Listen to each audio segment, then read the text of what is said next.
और बांग्लादेश से भी 4-5 लोगों को पकड़ा गया था। और जब कुछ बांग्लादेशियों को पकड़ा गया था तो उनके पास से कुछ ऐसे बम बरामद हुए थे जो पूरे पेट्रोल पंप को उड़ाने की क्षमता रखते थे।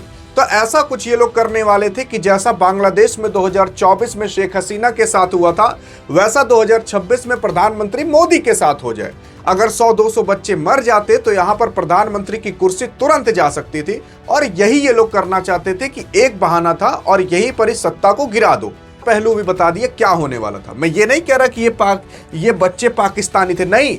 कुछ पाकिस्तानी कमीने यहां पर आकर के इन बच्चों के रूप में भारत को तबाह करने की कोशिश करने वाले थे। और इसी वजह से तुरंत प्रधानमंत्री मोदी ने कहा कि अब देखो ज्यादा हो गया है, धर्मेंद्र प्रधान आप सरकिए, आप इस्तीफा दीजिए, हटिए यहां से, नहीं तो अब बहुत बड़ा मुद्दा ये बन जाएगा।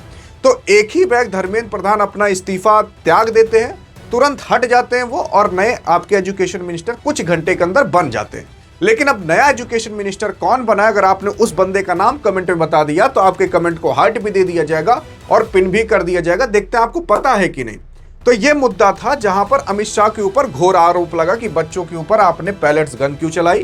पैलेट्स गन केवल भारत के अंदर एक ही बार चली, वो भी जम्मू कश्मीर में जब कांग्रेस की सरकार थी, तब कुछ लोगों के ऊपर पैलेट्स गन चली थी।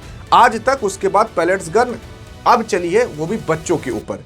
तो यहां पर यार आपके अमित शाह को जवाब देना भी चाहिए था। अगर इस्तीफा दिलाना ही था तो पहले दिला दिए होते। कहां इतना नोकझोंक हुआ, कहां पाकिस्तान के एजेंट आए और कहां बांग्लादेश के लोग यहां पर आकर के शामिल होना चाहते थे।